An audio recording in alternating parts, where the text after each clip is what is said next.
तो दोस्तों, good evening. आज के मार्केट अपडेट में सबका स्वागत है, वेलकम। दोस्तों, आज दोपहर के लास्ट के 1 घंटे में बहुत ही मैसिव और ड्रास्टिक मूव आया मार्केट में। सुबह से जो मार्केट एक रेंज में था जिसकी बहुत कम प्रोबेबिलिटी थी ऊपर जाने की। वो मार्केट में ड्रास्टिक चेंज आया। क्या रीजन हो सकता है वो इस वीडियो में मैं डिस्कस करूंगा, और कल क्या हो सकता है वो भी मैं बताऊंगा। लेकिन कल जो अपडेट किया था कि कल मार्केट नीचे जा सकता है, वो ग्लोबल मार्केट का जो क्यूज था, ग्लोबल मार्केट का जो इंडिकेशन था, उस बेसिस पे हमने प्रेडिक्ट किया था कल।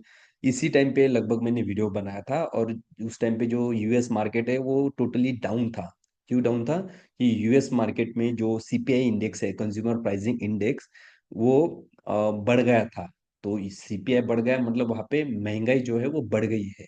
सो महंगाई बढ़ गई है तो वहां पे जो उसके चलते मार्केट वो नीचे आया। लेकिन फिर मिडनाइट में रातों रात ही जो यूएस मार्केट है वो लगभग -2% से +2% हो गया। मतलब वहां पे यूएस मार्केट में भी बहुत ज्यादा वॉलेटिलिटी आई, और मार्केट वो ग्रीन कलर में क्लोज हुआ, मतलब पॉजिटिव क्लोज हुआ। अब यूएस मार्केट क्यों पॉजिटिव क्लोज हुआ? कि सीपीआई इंडेक्स बढ़ने से, कंज्यूमर प्राइसिंग इंडेक्स जो बढ़ा है, उसकी वजह से वहां पे रेट कट होने की जो प्रोबेबिलिटी है बहुत ज्यादा बढ़ गई है। रेट कट होने मतलब जो रेट ऑफ इंटरेस्ट है, जो वहाँ की जो फेडरल बैंक है, जो इंटरेस्ट रेट जो उसको कट करने हैं, या फिर उनकी जो मॉनेटरी पॉलिसी आने वाली है इस महीने में, वो रेट ऑफ इंटरेस्ट कट करने की जो प्रोबेबिलिटी है वो बहुत ज्यादा बढ़ गई है। क्यों? वहां पे सीपीआई इंडेक्स बढ़ गया। सीपीआई इंडेक्स मतलब महंगाई। गवर्नमेंट कोई भी देश की गवर्नमेंट महंगाई, रेट ऑफ इंटरेस्ट कब कम करती है, रेट ऑफ इंटरेस्ट में ब्याज की दरें कब कम करती है? जब महंगाई जब बढ़ती है तब। क्योंकि महंगाई बढ़ती है तो लोगों के पास पैसे नहीं रहते हैं। महंगाई बढ़ती है तो लोगों के पास पैसे नहीं रहते हैं। और लोगों के पास पैसे कब आएंगे? लोग जब बैंक से कर्जा लेंगे तब लोगों के पास पैसे आएंगे। अब लोग बैंक से पैसा कब लेंगे? जब रेट ऑफ इंटरेस्ट कम होगा तब। सो कल जैसे ही सीपीआई इंडेक्स बढ़ा, सीपीआई इंडेक्स बढ़ने की वजह से क्या हुआ? वहां पे प्रोबेबिलिटी भी बढ़ गई रेट ऑफ इंटरेस्ट कम होने की, और कुछ इंडिकेशन कल ही यूएस में आ गए थे। सो वहां का मार्केट रातों रात पॉजिटिव हुआ। अब अपना मार्केट क्यों पॉजिटिव हुआ? अपने मार्केट में पिछले 1 हफ्ते से 25,000 का लेवल पास होने के बाद वहां पे रेजिस्टेंस था 25,000 और 25,100 की लेवल पे। जो रेजिस्टेंस था उसके ऊपर मार्केट नहीं जा पा रहा था, और बहुत सारी शॉर्ट की पोजीशन ले हुई थी। मतलब कॉल राइटिंग जो है बहुत ज्यादा हो चुकी थी, और आज थी एक्सपायरी। तो शॉर्ट कवरिंग के लिए किसी ना किसी को तो बाहर निकलना ही था। US inflation, US cut rate की वजह से क्या हुआ? पुट राइटिंग बहुत ज्यादा हुई। Put writing US cut rate की वजह से ज्यादा हुई, मतलब मार्केट ऊपर जाने की प्रोबेबिलिटी बढ़ गई। सो पुट राइटिंग ज्यादा हो गई। लेकिन जिन्होंने पहले से कॉल की पोजीशंस ली हुई थी उनको तो उनकी पोजीशन आज काटनी ही थी, क्योंकि आज एक्सपायरी थी।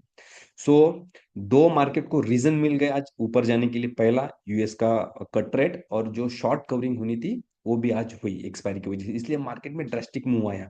जो लाइव सेशन हुआ, जो लाइव सेशन में भी मैं आज बोल रहा था, हम तो डेली मार्केट आवर्स में लाइव सेशन कर ही रहे, कि मार्केट आज एक साइड तो जाएगा ही जाएगा, कोई भी एक साइड जाएगा।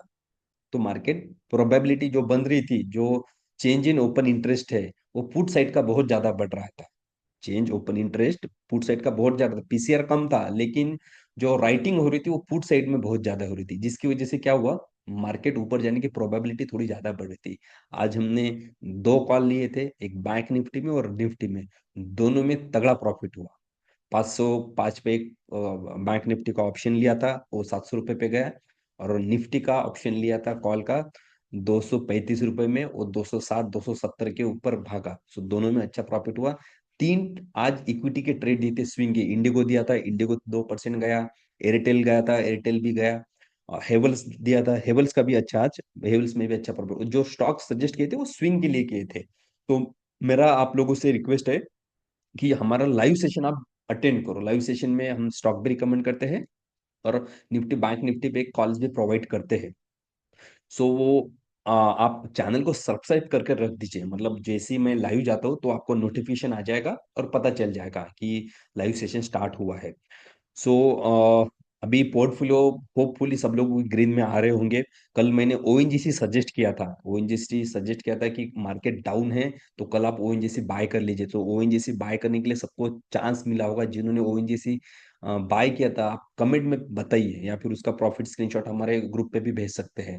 सो ओएनजीसी भी आज लगभग 3% ऊपर गया है। तो क्योंकि ओएनजीसी का एक सपोर्ट जोन बन चुका था, उसके नीचे जाने की जो उसकी प्रोबेबिलिटी है ना, बहुत कम हो चुकी थी। उसके नीचे वो जा ही नहीं सकता था। प्रोबेबिलिटी बेसिस पे मैं बोल रहा हूँ, 100% श्योरिटी किसी भी बात की नहीं रहती है स्टॉक मार्केट में। जो प्रोबेबिलिटी है प्रीवियस डेटा के बेसिस पे वो कम हो चुकी थी नीचे जाने की, इसलिए ओएनजीसी सजेस्ट किया। आज ओएनजीसी ने भी 3% का लगभग प्रॉफिट दिया। सो जिन्होंने ओएनजीसी बाय किया है, 3-4% प्रॉफिट होने के बाद ओएनजीसी को सेल कर सकते हैं। इंडिको का भी 3-4, जो जितने भी स्टॉक्स है, 3-4% प्रॉफिट हो जाएगा 1-2 दिन में, आप उसको सेल कर सकते हैं। कल के लिए, कल के स्टॉक्स के लिए रिकमेंडेशन में कल के लाइव सेशन में आपको बताऊंगा कि कल स्विंग के लिए कौन सा स्टॉक खरीदना है। सो आपको ये सेशन कैसा लग रहा है, जानकारी कैसी लग रही है, आप हमें पक्का बताइए। और लाइव सेशन के लिए चैनल को सब्सक्राइब करके रख दीजिए, मतलब हम लोग मार्केटर्स में मिलते रहेंगे। आज के लिए इतना ही, कल मिलेंगे। Thank you so much.